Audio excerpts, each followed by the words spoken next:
Hello, hello. This is Tyra Omilade, your goddess guru, your sister friend. And y'all know I love helping women align with their life purpose using the power of ancient wisdom and the goddess centered lifestyle. And I want to just pop on this evening and just share a little bit of my background with you all. It might resonate with you. Let me bring myself on the screen. How about that? Hi. I need to move my keyboard. Oh, oh, oh, hello. Oh my gosh. How are all the queens doing out there? I tell y'all what, I think politics is extremely toxic. I don't typically go there, but I'm happy about Justice Ketanji Brown Jackson. I feel like it's, as my mama would say, a great getting up morning. Ah, ah, oh, yeah. All right. So I've had my moment of celebration. So let me go on ahead and take the music down a little bit. Just greetings to all the hashtag replay sister queens and whoever's here. I appreciate you, for all the sisters who find me live. Yeah. So I wanted to come on this evening and share with you all, like I said, I am working on busting through me feeling like I don't know what to say. So then I don't go on YouTube. But you know what? I'm coming on YouTube to talk to you all, and I'm getting past this mental block. So let me tell y'all what I have for you this evening. I want to talk to you all about how I got started in my spiritual studies and understanding what I perceive from a lot of the queens who I work with is this longing for a deeper understanding. And what I can tell y'all is I really honor that in you. Though if you are someone who is like, I just want to understand the deeper meaning of things, but I'm not quite sure how to do that. Hey, Eileen. Peace, Queen. How are you? Glad you're here. Thank you for being here. Um, but yeah, I honor that because I remember feeling like I know it's something else, but I'm not quite sure what that is. And so I started, hey Rachel, welcome. I let me see here. I think before I found my godparents, yeah. Before I found my godparents, I was definitely more of like Oprah Change Your Life TV. And I remember learning some things that just really blew my mind. It started before Oprah Change Your Life TV. It was right around my Jupiter return at about 24 is when I was like, something is calling me. And, I was like, I just got to answer this call. But when it came to me, like I knew I was definitely deeper on this path and really searching was definitely around Oprah Change Your Life TV. And it was, I would say the word metaphysics is probably a very good word to describe what I'm about. And that's a lot of what, when there was Oprah Change Your Life TV, it was a lot of it was about, metaphysics, even though maybe they didn't call it that. And so after I met my godparents, my teachers, I got deep into the Metonetta. So that's what I want to talk to you all about a little bit tonight. I where is it? Okay. I wanted to just bring this up and show you all. I found a picture of it. Now I have my Metonetta. Wait a minute. Hold on. Let me take this out for a minute. I have my Metonetta. As y'all can see, this book is well used. Well used. um, it's by, as you can see, Ra'un Nefer Amen. I think Ra'un Nefer Amen is ingenious, and For me, I really like Ra'u Nefer Amen. Although, I probably would, quite frankly, never try to study with him, directly. Um, and we have his books. That's how we study with Ra'u Nefer Amen, is read his books. Okay. You said you have it. I'm gonna learn it. Yes. Yes, Eileen. This book is what I would say is probably, I don't want to use the word the Bible, but when I say spiritual handbook, this is my spiritual handbook. If you really want to know where my foundation is, it's in this book. And I like Ra'u Nefer Amen because first and foremost, he's African American. It's something about, and it may not be people who are just from the United States, um, who like him. People from the Caribbean, people in the diaspora may really connect with Ra'u Nefer Amen. Um, but he understands what it means to be displaced, and he helps us to, um well, he does give a lot of history in the book, and it's like you start saying, "Oh, that's why," fill in the blank. Maybe that's why I think the way that I think, or I don't know exactly how to explain it, but I know a lot of times people like us whose ancestors, were stripped of their language, and we don't have a lot of history or proof of like who they were, what they spoke, different things like that. Um, he helps us to, like, that it's very Sankofa like you go back and you are able to at least make peace with it, because it's not all the time about reclaiming it, but making peace with it and figuring out how do you move from here as a new African, I guess is what we could say. This is one way I've heard people describe us here. Um, okay, so the the thing, and I'm not going to talk much about cosmology tonight because it's late and I'm sleepy. Hey, Ashley. She said, "Hey, Eileen Booski." You crack me up, Ashley. Um, I do want to talk about cosmology. So let me just say this. Another reason why I really like this book is because when you understand cosmology and cosmogony, and it's understanding how the universe is set up, understanding, yeah, the structure of the universe, and to a certain degree, the rules of the universe, then it doesn't actually really matter what religion you study, nothing. I had signed copies of this series of books, and someone stole them. Yes, I actually said Ashley, because she said she's gonna buy them again. I'm actually gonna order a new book, just because my book is so torn up. And I just feel like these books are, I don't know exactly how to explain it, but I feel like these are classics. I really do. And I haven't read all of his books just because, and one of the reasons I said I don't know if I really want to study with him is because, first of all, it's a lot of words in this book. I read this book probably 3 or 4 times in order to learn how to do my oracle, or use the oracle that's associated with this book. And I read this book at the beginning of my spiritual journey. It was like reading Chinese, right? I'm beginning to realize these things are like hurting my head. Mm. So I'm just going to take them off because I know how I sound.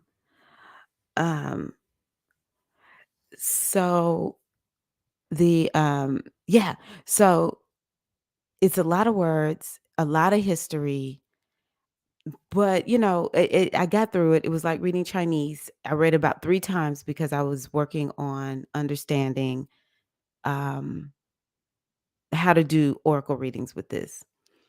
And so what ended up happening is I began to understand the cosmos the structure of the universe, the laws of the universe, and how all of it is within us, number 1.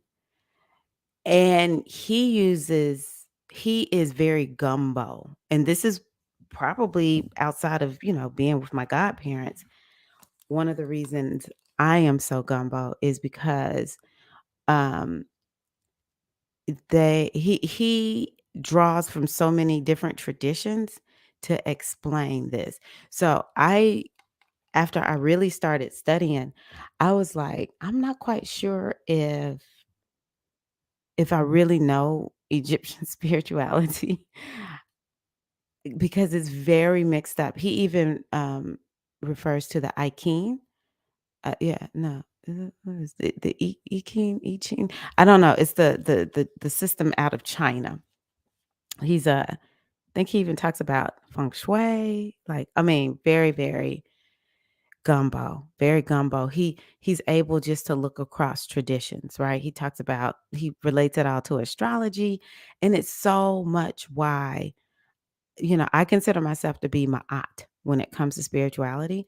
I am very universal in my approach, and I can speak multiple languages, and it's because he helped me to understand that.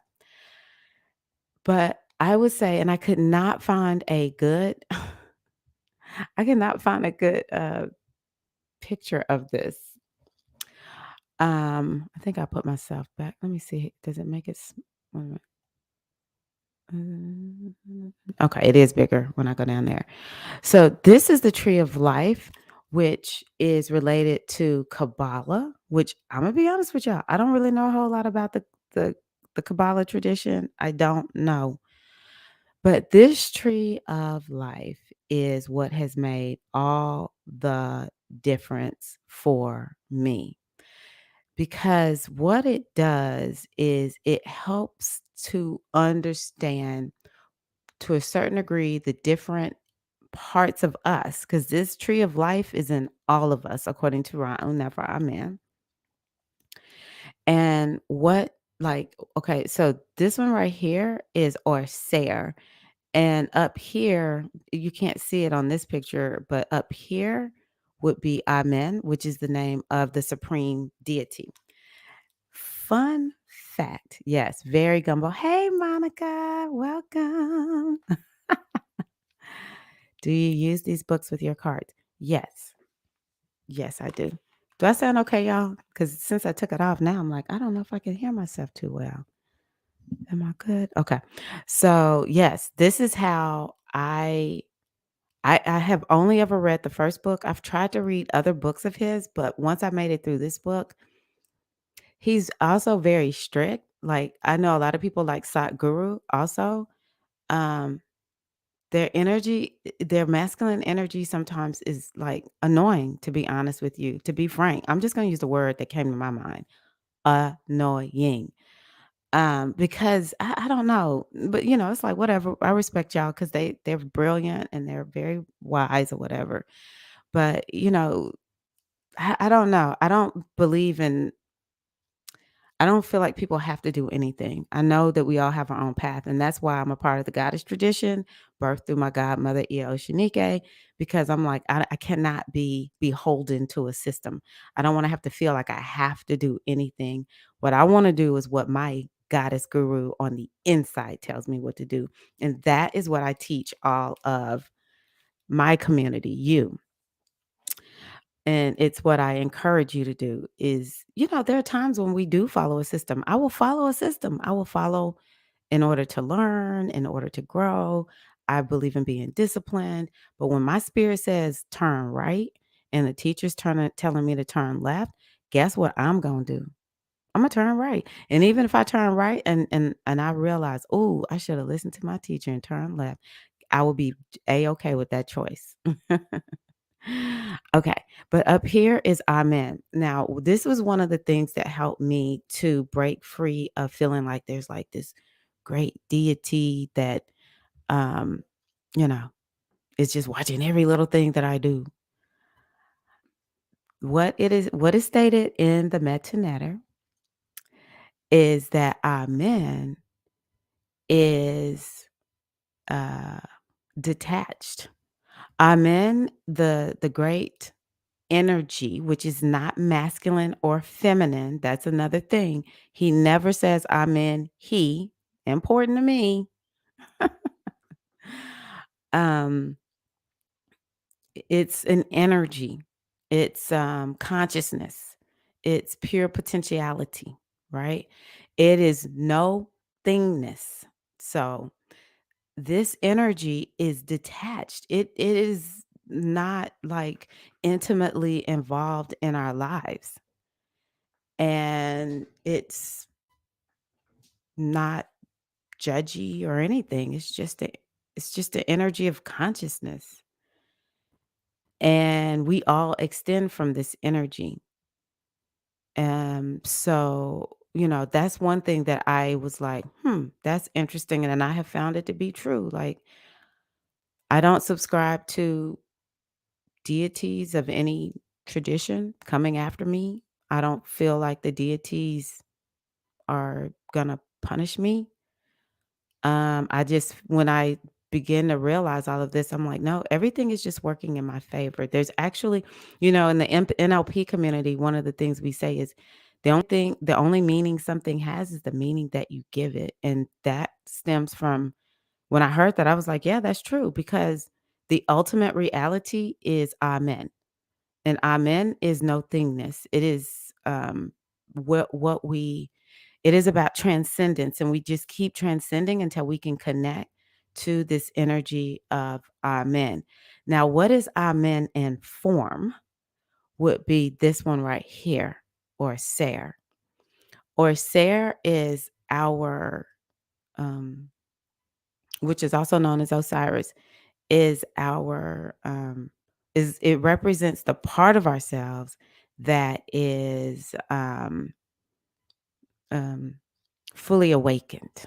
So, like when you think about people who have reached nirvana, maybe when we think, a being who's fully awakened, that would be Orser. So, Orser energy is essentially Amen energy, um, but in form, because Amen is formless; it has no form.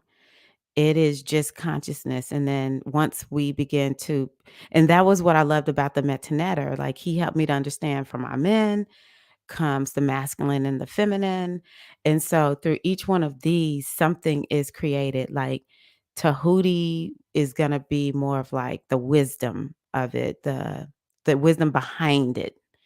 Sekar is a structure. um, Ma'at has we all know she has to do with divine law. And so Ma'at and Tahuti, they're actually the same energy, except for Ma'at is feminine and Tahuti is masculine. And then when we get down to um Herakahuti, this energy is more of like the energy of categories like cat, dog. Yeah, like cats, uh, whatever dogs are, because there's wolves and then there's dogs, humans, and then as we start coming down this tree of life, it goes from the expansive and it like distills down, down, down, down unto the foundation, which is this is the earth. Geb is the earth, and so it distills down into physical form, which is us. So this is all of this up here is in all of us. And once you begin to understand, so this one right here, Haru, is is your heart. It's the center. It's what we eventually want to get to the place of operating from, because it's like the heart chakra. When we think about the chakra system, the heart chakra has access to the upper chakras and the lower chakras.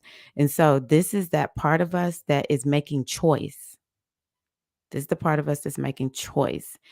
And these chakras down here are fully open. All of this I learned from Raul and from all of these come wide open. So this is Sabek, which is the mind, and this is um, Like, when we think about children going to school and learning, in school, and it's a lot of, "I'm gonna watch what you do, and then I'm gonna do it," like, m m I don't wanna use the word mimicking. Y'all give me the word, modeling? I don't know the word. Anywho. Yes. Oh, okay. Thank you. Thank you for letting me know. Okay, good, Eileen. Eileen went and got her book. Okay. So this one is Haru, and she's this energy of like fun and play and creativity and law of attraction is what she's largely like. She's very much like go with the flow. And then we have Offset. Now, this is she's normally known as Isis, or a lot of people know her as Isis Hathor, and I can't think of his name. Anywho, because I only ever use Sebek. Well, I only ever use the ones that I got from the Metonetta, to be honest with you. And so this one right here is the memory. And I've been talking about this quite a bit. I talked about it the other day.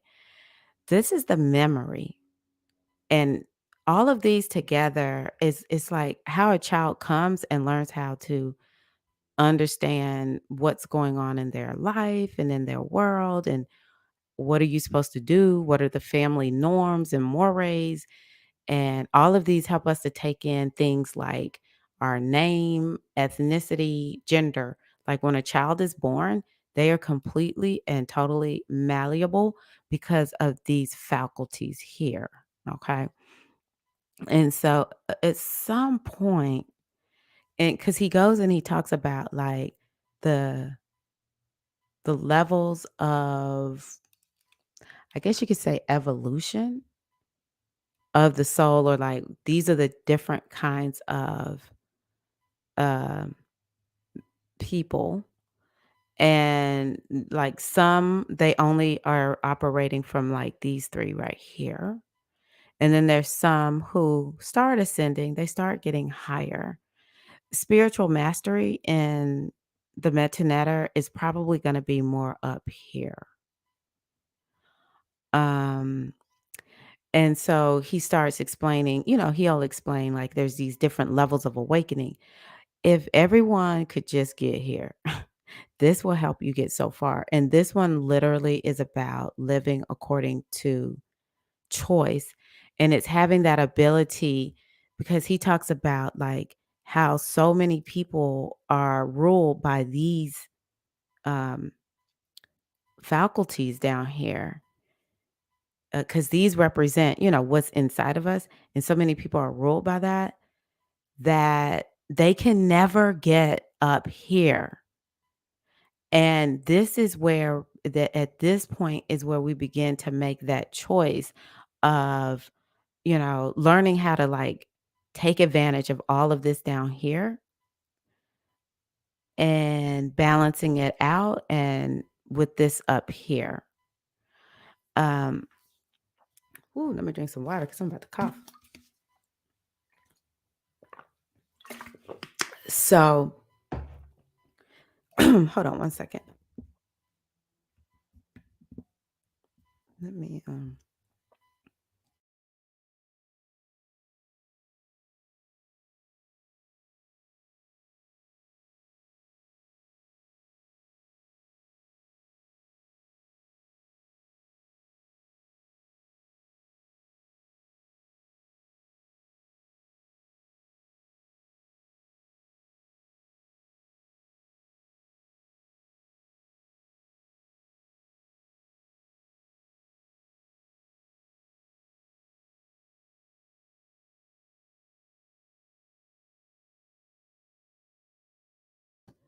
sorry about that. I have an incense burning. Mm. That's it, Eileen. Um, this one is also known as Anubis. Okay. So, Yes, what we're wanting to do is get to a point where, you know, we begin to live by choice and we can master our whole self. Now, I'm not going to lie. The self mastery, when I talk about we're here to self realize and self master, that actually came from me reading Autobiography of a Yogi. But that is really what this is about, learning how to master yourself. And see, most people don't know anything about these different faculties. And so, because I started, well, I guess I did learn about the Orisha first, but I did not do a deep study of it or have a teacher for the Orisha before the Metonetta. The Metonetta was what I like when I started doing my deep dive. It was the Metonetta that I used. And so I know for a fact the Orisha, there's a way of understanding the Orisha like this, even though I never heard anybody talk about it. But, there's a cosmology. And my biggest thing is I just need to have a system. And so that's what the Metonetta gave me. It gave me a visual, it gave me a system. Then it had an oracle deck that did not require me to be initiated. I could read the book and I could use the oracle. Now, I'm fortunate in that my godfather, Babaji, he used the Metonetta, but honestly, Babaji never taught me how to use the Metonetta. I'm going to show y'all something.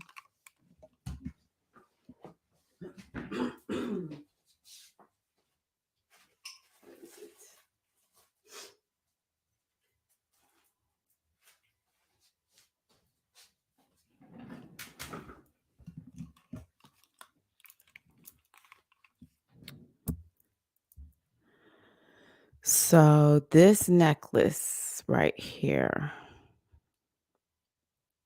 mm, is what my godfather made. Oh, I forgot to take down the Anubis. And it's called a diviner's eleke. And he said that he said after he saw me doing readings with the Metonetta, he said, "Oh, you're a natural diviner." Because nobody taught me how to use the Metonetta. I taught myself how to use the Metonetta. And so, this is what he gave me. And he made it for me actually. So, what am I doing? So that was one of the reasons I chose the Metonetta. And it was ingenious that I decided to start out with the Metonetta because when you look in the book, like he'll say, okay, set is the same as Yemoja. And so, like, when I would bump up against, like, you read about Yemaja, we get on and we voraciously look for information. Maybe you get an Odu, maybe somebody talks about Yemaja a little bit. But I was like, I don't really know. Like, I'm not gonna lie. One of my most popular videos, thank you, Ashley. One of my most popular videos, or maybe two or three of them, are videos I made after I initiated and my godparents were like, "We're not telling you anything. You're gonna go sit with your pot and you're gonna let Yemoya talk to you." And so I talked about vulnerability and I can't remember what else. Anywho, um, some of that stemmed from me understanding Yemoja through the Metu Netter. And even okay, so I'm a priestess of Yemoja, and it's like, well, what does that really mean? It's like really trying to figure out what am I supposed to do? And because of the Metunetter, I know that this woman or this Orisha has to do with um has to do with memory. Her faculty is the memory and the emotions. And so like when I start when I'm out doing my spiritual, studies and I'm on my spiritual journeys, anyone who says something about emotions, immediately I'm like, okay, it's two Orisha actually related to emotions. One is Yemoja and one is Haru. Oh, excuse me, Aset is what she's called, and Haru. And so then I started listening to see like what is this about, and how do you work with this energy? I was talking to my the ladies who are taking my essay or going through my SAI initiation. Where is it? And so um, let's just say this is a notebook where I keep notes. So I might have a section in this notebook that's about like I understand what Aset represents. And I always say Aset Yamaja. It's the same energy.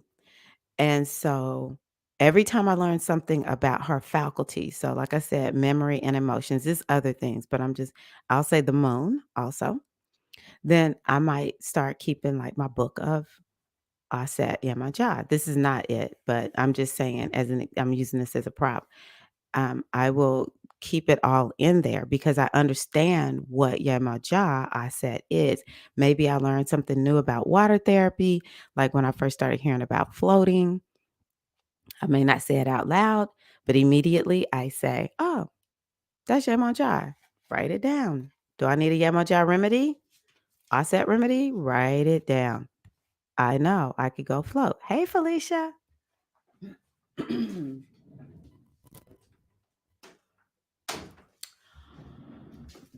Okay, so this Metonetta is how I got my start. And I was thinking I actually might come on and talk a little bit about cosmology and cosmogony. I actually started talking about this back in 2020, and it was some of my most popular videos. I don't know why I stopped. I got sidetracked. I think all that astrology kind of sidetracked me. But I'm pretty sure I talked about Amen and what Amen signifies. And maybe I talked about Orser a little bit.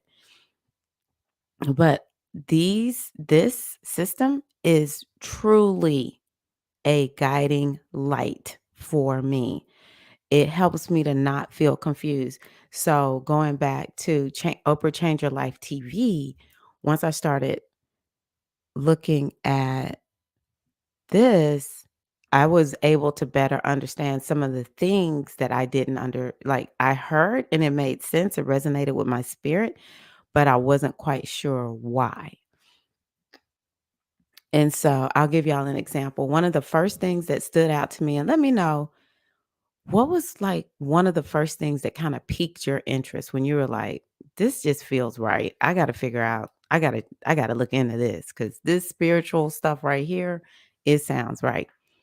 It was on Change Your Life TV. I do not even remember who this lady was, but she came on to Oprah's show and said something about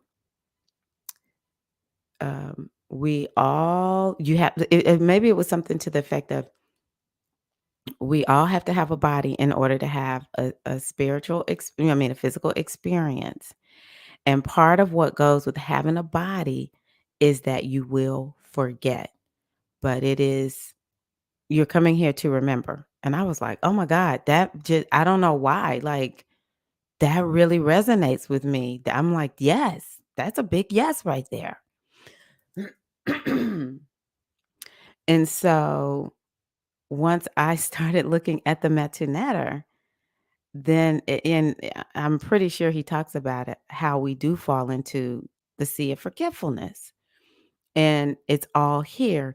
And the other thing that I love about this tree of life is it helped me to understand this is why when people say all the answers reside in you, is because of this, you could say, is a representative of like, mm, I don't know if it's your soul, but we could say it's a representative of like the wisdom and the energy that lies within you.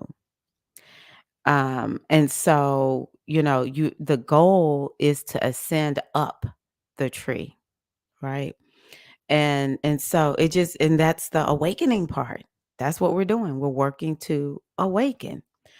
Um, so this book right here, I could say is, and it's not one that many people are willing to read. Many people will say, "Hey, let's do, a book club study." And I think I remember one person getting through it, and but the rest of the group didn't. So um, I just found it to be interesting because the word it's just a lot of words. Oh my God, and yes, but it's how I got my start. Let me see what y'all are saying. 420 in the house, that's right. We got Ashley and Felicia, the 420 crew in the house. Yesterday, there was someone in the morning. Yeah, yesterday, Diza was in the live stream, and her birthday is 420. So we were like, what? I've always been spiritual, but I kept wondering what my ancestors' religion was before we came here to America. It was my exact same question, Ashley, my exact same question. So yeah, that's what I'm going to share with y'all this evening. This is where this if you want to know the foundation of what I do, and hopefully I'll come back tomorrow and talk about cosmology and cosmogony. I'll review the chapters and talk about cosmology and cosmogony. And and so the last little part that I'll say about this book is it's why I fall down into the metaphysical. Like, honestly, that's more of my style, but I like to have culture mixed in with spirituality. That's why I love, the Metonetta, the African spiritual, the ATRs, African traditional religions. Um, the I love all of this. And then there is the question of why is everything so masculine? When I look at, I'm going to blow this back up for a second. When I look at, okay, we have Aset, we have Haru, we have Ma'at. Now Ma'at is up here in the up part, the higher part of the tree, and but not at the top. Sekert is perhaps feminine. It seems like I remember reading something with Sekert. A lot of people, I think, refer to Sekert as he, but I think Ra'un Nefer Amen gives Sekert both genders. I think Sebek is looked at as as a hermaphrodite, but mostly Sebek is he. Sebek he. Um, and so, and then the other thing is too, again, I roll in, we all have an inner goddess guru.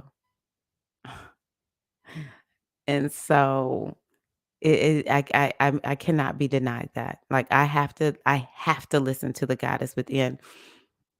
And like within the SFM tradition that I come from, we um let me take this down. We are guided by feminine energies. And I never heard him. If he speaks about these feminine energies, I would be surprised. Since it's a man, he's a man. So, it's a tradition that is is for women. It's for those born in a feminine body. And so, who has a womb, who have wombs. And so, and it's no disrespect against anybody. I am an ally to, everyone who has different ways of describing themselves and don't subscribe to, the binary system. Um, it's just what I know about these energies. They are in feminine bodies, they're feminine and they're ancient. And there's no man like in the E5 tradition, they're called, and I'm not saying this is my tradition because I'm not initiated in this tradition in E5, but what would be equivalent in the E5 tradition is the Iyami. And even within the E5 tradition, Most people have no idea even how to initiate into that tradition. It's really hard to access the feminine energy in a lot of these religions. And so, this is why it's incumbent upon us to remember the ancient ways of women, which, they were back then the keepers of this ancient wisdom. And now we are the keepers of this ancient wisdom. And it does not reside in a book unless we're talking about the book of you. And so I am gumbo and I will study anything that will help me to understand. I will study anything. NLP, hypnosis, Hindu tradition, the metaphysics that's known more as like that's what it's called, metaphysics. Um, Buddhism, Hinduism, even Christianity. I understood Christianity better after I left and started studying things like this. My husband's a Christian pastor. I'll go and I'll listen. I'm like, oh, that's Harakohuti. That's a Harakohuti sermon right there. Or I'm like, he preached a nice little Aset sermon today. It was nice and all about, you feel so warm and fuzzy and it's all about self-love or whatever. So I don't limit myself. I'm very gumbo, but where I know it's important for us is for us to remember that we are the gatekeepers of the feminine tradition and we are here to resurrect it. Period. With a T and another period behind it.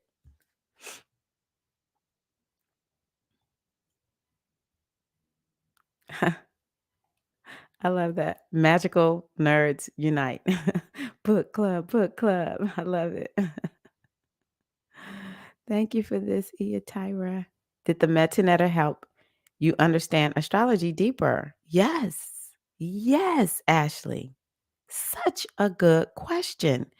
So that's another reason why I am telling first of all, I know that I have I'm naturally inclined to spirituality. I'm a Pisces, I'm a Scorpio. Um However, um what I will say is because I studied the Metu and he mixes and merges the traditions, and he's actually a really good teacher. Like this man, I don't actually know how he created these books. I don't know where he got this wisdom from.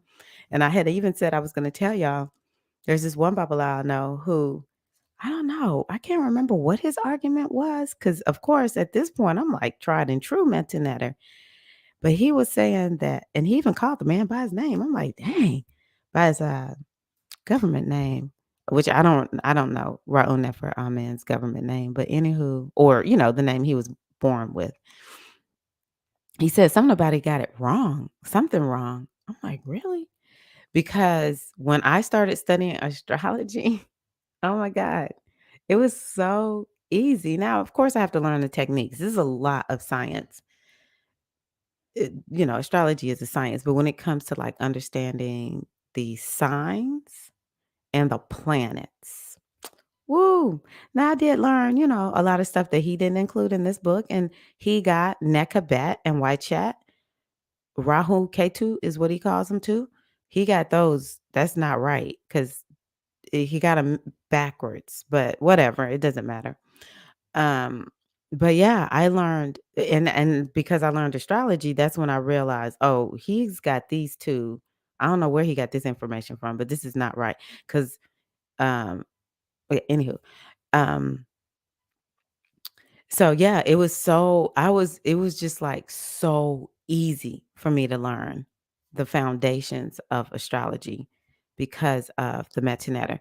Now, had I started out with astrology and then went to the Metanetta, it might not have been too bad doing it that way. They're both very deep. It's many, many, many books. But of course, you don't really see Afro. There is, I'm sure, the Afro tradition. The one Babala I was telling y'all about, he's really into what kind of astrology was that? I can't think of the name right now. 'cause, so many different types of astrology, and so he would, from different cultures, and they had different ways of doing, you know, reading the stars. Um, and so, what was he saying? What was I gonna tell y'all? He said, he studies astrology.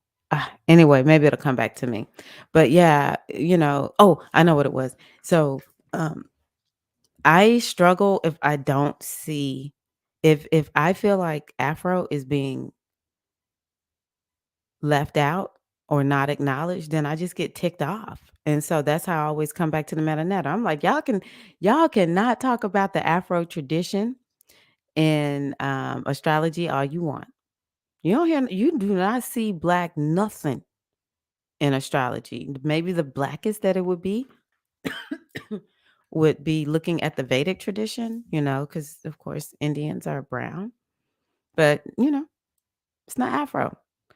There might be some Afro astrology out there. Never, I don't know it whatsoever, but let me tell you, astrology works. But I like spiritual. I remember when I first started studying astrology, I was just like, man, this is like dry. It works, but it was like I was starting to feel a little starved. And so I always come back to the Metonetta. I like the rituals of, I love the music of Ifa. And he does blend the two. I think Egypt led to, um, the Ifa tradition. What is it called? It's late, y'all. I can't think. Is it Ife or something like that? I can't think of it. It's some city, and they left from Egypt and went into this city in Nigeria or something like that. It's I don't that's not my forte. I don't choose to learn a lot about the history. I learn it and then I get what I need to get from it. And if I need to refer back to it, I do. But let's see here. I read that some Odus about the EME were left out. I'm certain of that. I'm certain. And the fact that one thing that I will say about Afro traditions, oh, this thing is really messing with my head. One thing that I'll say about Afro traditions is that in order for them to survive, it's been this energy of being very protective of the energy, like very guarded. And so I believe now, I mean, come on, y'all, let's talk about Africa. Like, seriously, there's a lot in Africa where they will be persecuting the witches. Okay. And I know I'm making a very broad statement saying Africa, but it's true. Um, and it's because this works. It really does work. And so it could be what I feel in my soul, or maybe I read this, is these witches were so powerful that, whoever decided we got to get rid of as much as we can. We cannot let these women have this kind of power because women are powerful even without knowing, being like consciously tapped into the tradition. Um, and so that was part of probably colonization as well as, misogyny. Take the power away from the women. You know, it's we know what it's like for a lot of women who live in African cultures. They are not powerhouses now. That's not all African cultures, but we know this to be true. So it's probably multiple reasons why Odu could be missing and why even trying to really understand how do I get into this EME tradition? There's this woman who wrote this book about the EME on you see her book on Amazon. And I think I remember reading reviews of her book that were sort of like, people were ticked off because she didn't go real deep. Well, you can't. With the Iyami tradition, you cannot. I remember when I first started studying Ifa, there was this one priestess I knew. She was like, "We're not even supposed to say the word Iyami. You're supposed to whisper it." I'm like, "Really?" So it's for me, it's like, I don't know, questions, but I don't really delve too deeply into that. So me too, Tyra. I'll study anything to awaken the ancient teachings buried within me. Exactly. Exactly, Eileen. All of it resides within us. Felicia, I began studying the divine feminine in the Christian tradition. How did you do that, Felicia? The way I did it was I was Catholic. I never saw the divine feminine at all once I started going to Baptist church at all. But, when I was a little girl going to Catholic church, we prayed the rosary to Mary, and there were the saints, the female saints that I was able to begin to get that energy of the power of women. Women have power within religion. So yeah, the Metonetta. I'm not recommending that anybody read it, just sharing that that's where I got my start, and it has taken me very, very far. A lot of times when you hear me say stuff, it might be from the Metonetta because I have the book almost memorized, or at least the oracle almost memorized. But there did come a point in time when I was doing readings where I did not feel like I was like, I can't do good readings with this oracle alone. And I started pulling from other decks. This is why I started studying astrology because I need to be able to predict if somebody's like, okay, give timing. I need timing. When is the best time for me to do this? I used to use my deck and I would say, okay, is it April? Is it May? Shoot. Now all I got to do is pull up the astrology, and it's so clear in the astrology what people should do. But sometimes when I'm needing to give spiritual counsel to people, you I've done the astrology and it's like, how else can I explain this? Then I might fall back on the Metonetta. It's a lot of stuff that I've studied at this point. So let me see, Felicia. If someone tells me to do something a certain way and my body does different or mouth says something else, I trust it. I do it how it comes to me. I love that. Um, Mundane or sidereal? I study okay, so it's tropical or sidereal is how I would ask that question, I think, Eileen. Um, Tropical is more based on a tropical Western astrology.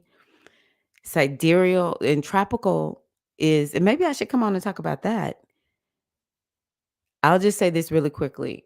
Tropical is based on a local zodiac. Sidereal is based on where the stars are in the sky right now. And I use tropical because it's based on now, right now. So Felicia said, inconsistencies had me looking deeper, studying, branching out. Yeah. I will say I love Queen Esther in the Bible. She's one of my favorites. Like, I love Queen Esther so much. It's true. It's like wiping out human books since knowledge was memorized and passed down. Yes. That is such a good statement. It's so accurate. Ashley, I love that. Yeah. Wipe them out. The women were too powerful. It's it's still true. I'm gonna be honest with you. It's still true. So Eileen, what did you think about the book? On the types of astrology your friend does. You couldn't remember at the time. Oh, I see what you're saying. Yeah, it's gonna be he's doing I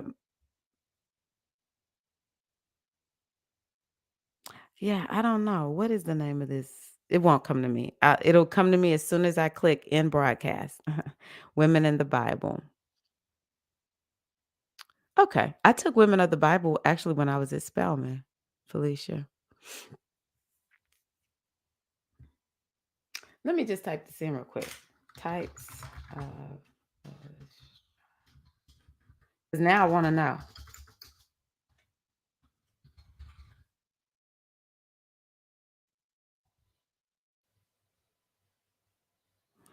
Oh, okay. Look, this is cool. I wanna show y'all this. These are things that I learned since I've started studying astrology. Vedic is one that a lot of people know about, and it's based on the stars that are in the sky right now, and that zodiac changes like every is it 12,000 years or something like that? Every 2,000 years? I don't know. It's a very long time. It's not a lifetime, okay? Of course, Vedic is, it's based on it's related to Hinduism and everything. And I think it's a beautiful tradition. And some people take Vedic techniques and use them in Western astrology. I don't, but one of my teachers does, and she's just really good. She's very good at blending things.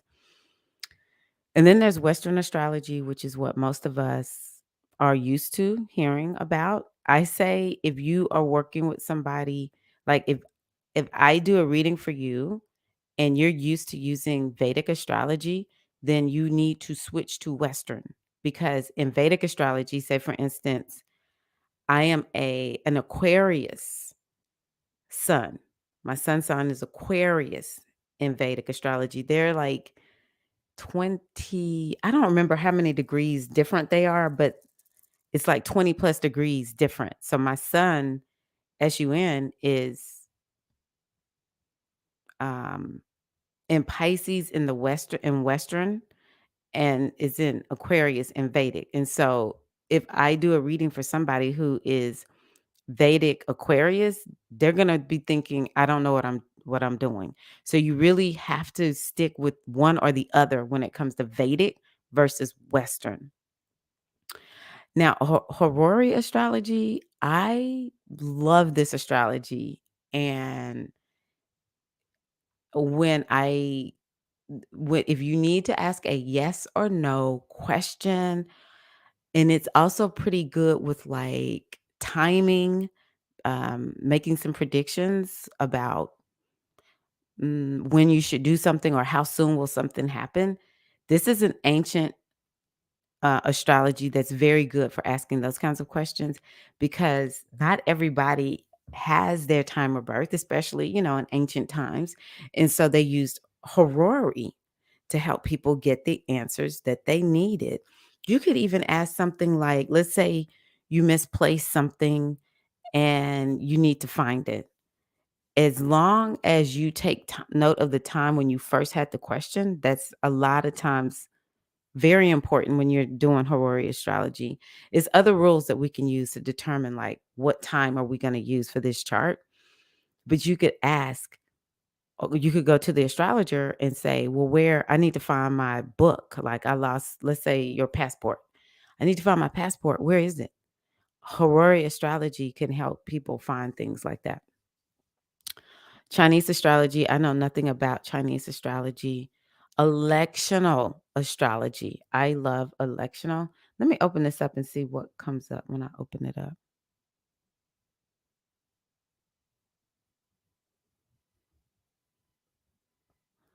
Okay. So electional astrology has to do with like when should we have a wedding date? When should I plan this party? It's all about timing and making sure that you choose a time and energy that supports what you're doing. So, yeah, I love electional astrology. And there's also mundane astrology, which mundane astrology is the type of astrology that like when you want to predict world events. So I'm gonna tell y'all something.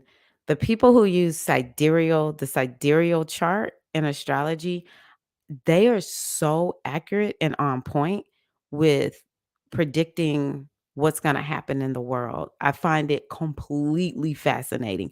So a lot of times when I want to know like when we're going through an election season here in the United States, I typically will listen to there's one Vedic astrologer that shows up on a regular basis and typically can be sort of impartial. Some of the Vedic astrologers I find, especially from the United States, I find to be exceedingly annoying. I've had the worst experience with Vedic astrologers, to be honest with you. When it comes to predictions for the Western, I actually listen to my astrology teacher, Victor, the most. He's been doing astrology since he was 18, 20 years. And I don't know, just the way he's an Aquarius. So he knows how to be detached. He's not from the United States, and he pretty much predicts everything. So whenever he predicts something bad, I'm like, "No, Victor, don't say it. No, don't say it, Victor." But that's mundane astrology, those who do Western astrology. See, my thing is this: if you're gonna do mundane, you really and truly need to know mundane techniques because it's not the same as like what we typically hear with astrology.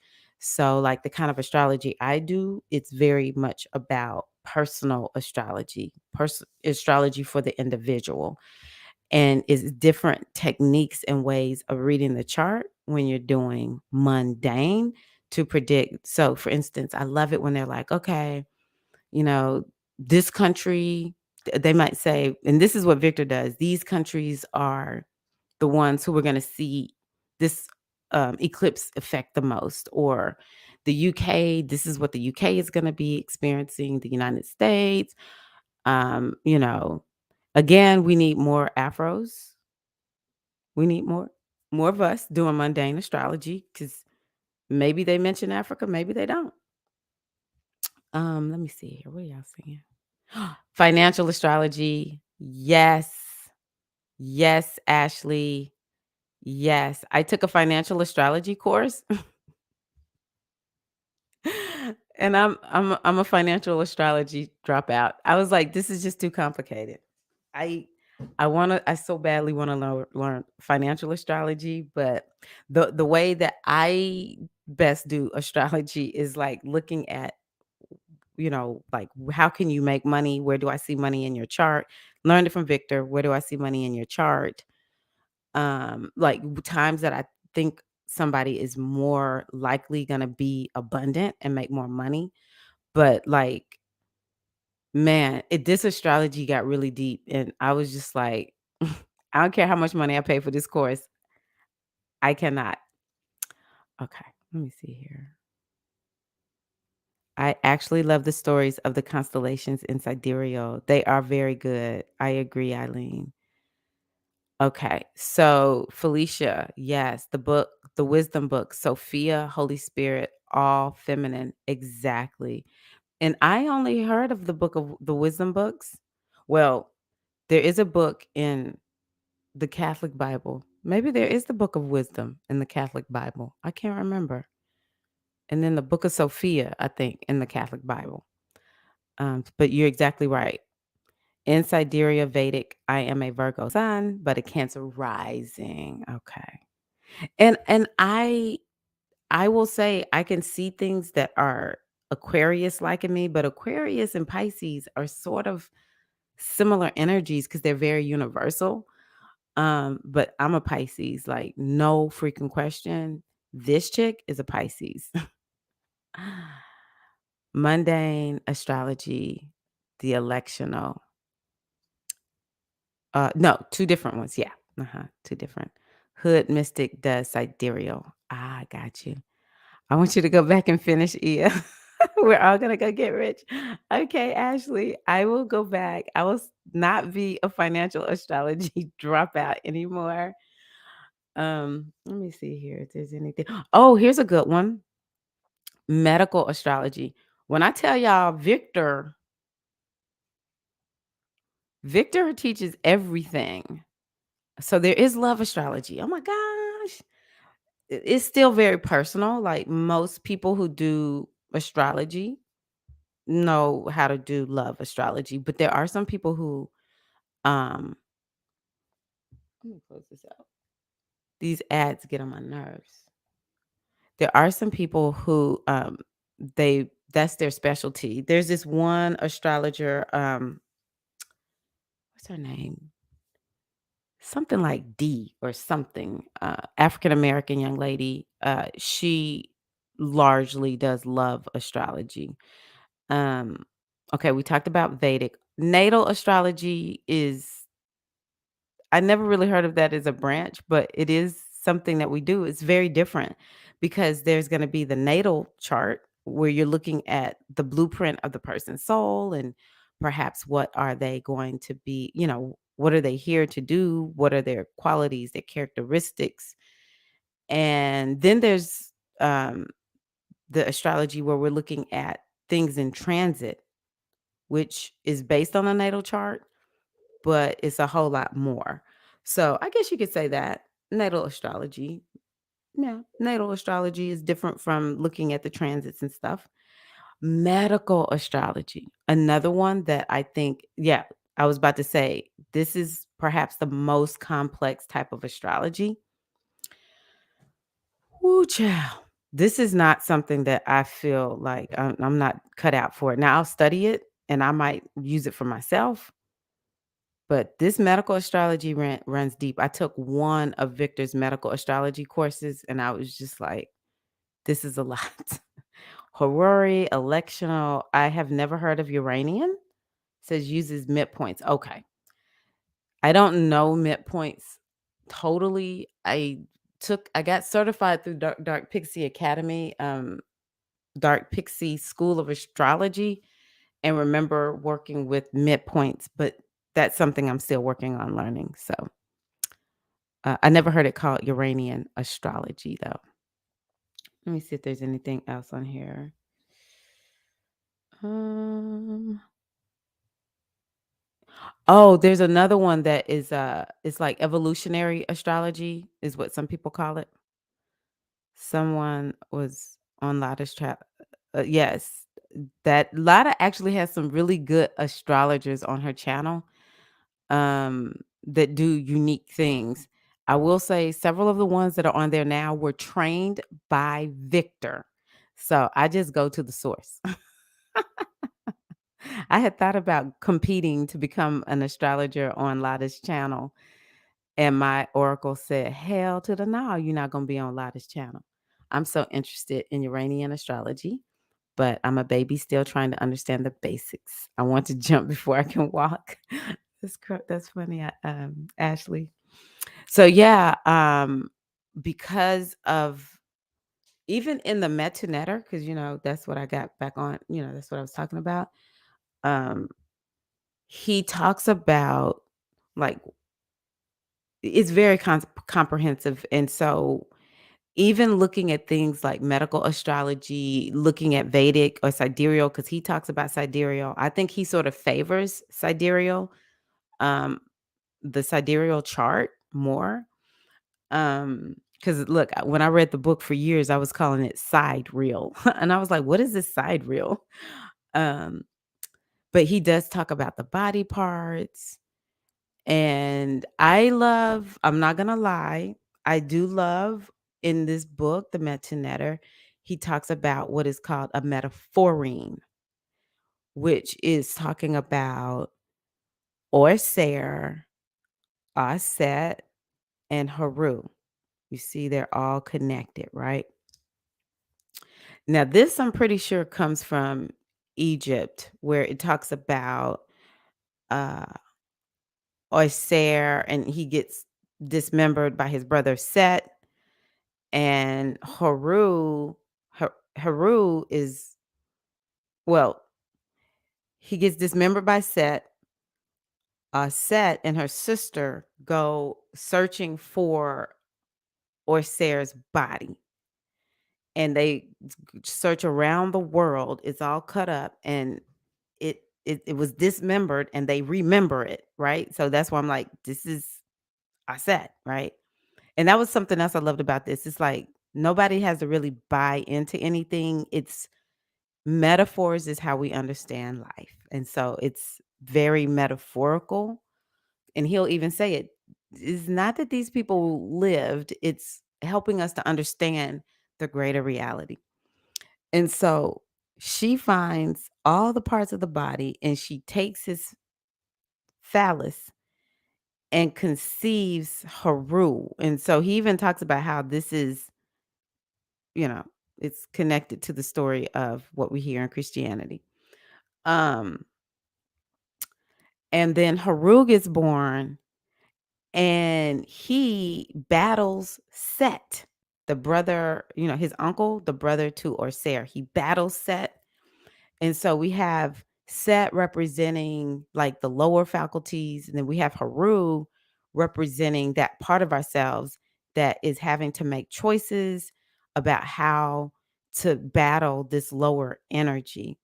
And it is not until Haru goes into, because Haru and Set, one would win and then the other one would win. They were just, it was a stalemate. No one was winning.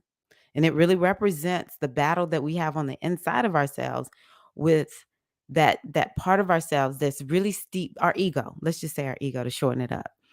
And our that part of ourselves that's working to awaken, right?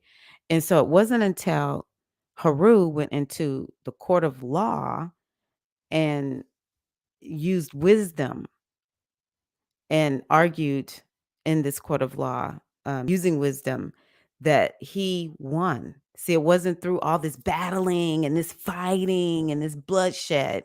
It was through using the laws of the universe. It's one of the reasons I have a laws of the universe course.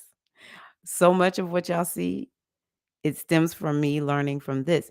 And so I do that's what I love about the Afro traditions. We have our stories. It's time for us to create our own stories now. Come on now, y'all. Come on, turn it up.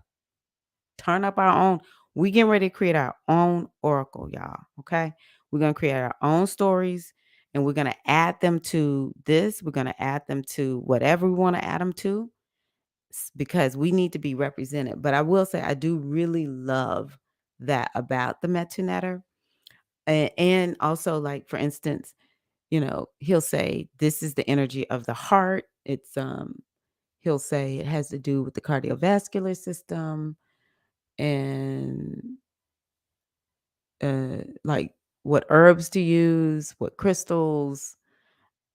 Like he gives quite a bit. And it's one of the reasons why it just makes it such a nice combination with anything because he has chanting in the book or, chants you can use for each one of these. He's the one that helped me to understand that chanting opens up our power centers.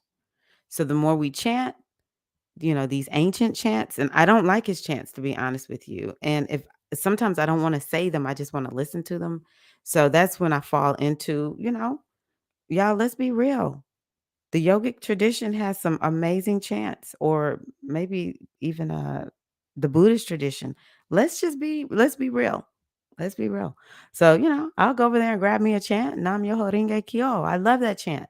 For real. Um, but yeah, it's just so much that's in this book that it made it the foundation of so much of what I do. All right, y'all. I did not believe I would talk this long. I've been on over an hour. Are you kidding me? Oh my gosh. So thank y'all so much for being here. I got to figure out what I'm going to do. Yes, mantras are amazing. Okay, let me look at these the comments. Me too, just a baby, but I'm easily overwhelmed, so I have to keep it to the practical. I love that, Felicia. Yes, maybe I can only take in so much theoretically. I need practical application. What do I need to do? Or I get stuck thinking, thinking, thinking. It is very easy for that to happen in astrology. I'm with you, Felicia. That's our Taurus. I'm like, I need to see some results, baby. I'm gonna need to see some results up in here. Okay. I don't like doing stuff. Like for me, spirituality, what's the point of doing it if we are um not getting results in our life? Forget that. That's one of the reasons why I was like, I don't care what I study. I will study whatever I need to study. I will go study with whoever I need to study with in order to get the results that I seek in my life. And I just encourage you all to continue doing the same. Let's see. Ah, thank you. Yes, yes, yes. So yeah, I'm coming on for 30 days, at least 30 days straight. Y'all ain't got a newsletter because I've been coming live here, so I got to get my newsletter together. But yeah, this was fun, and it helps me to see things that are cool to talk about. And sometimes initially we just need to have a conversation and people can kind of get informed, and sometimes we can go a little bit deeper. So I hope that y'all have enjoyed learning about my foundation, which is the Metonetta. All respect to Ra'un Nefer Amen, who, as far as I know, is even still alive. So thank y'all all so much. Y'all know what I'm about to do. Oh, let me put my little things on for this, 'cause I gotta make sure it sounds good. Boom. All righty, ladies. Thank y'all so much for being here. This is your goddess guru, Tyra Omilade, hoping that as I come on day in and day out, the goddess within you is unleashed, is magnified, that you feel all filled up with the glorious goddess energy that you are. I had to close my eyes for that, just to make sure I got all those words out. Oh, thank you, Rachel. I'm glad you enjoyed it. I love you all so, so very much. I really appreciate you. Thank you, Queen Ashley.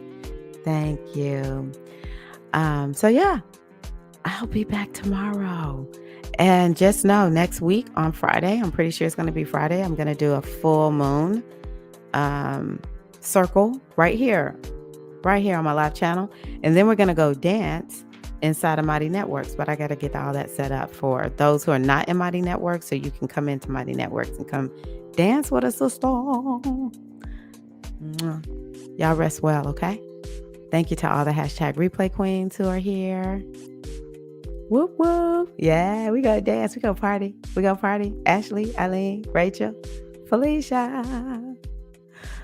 All right. Love y'all. Take care.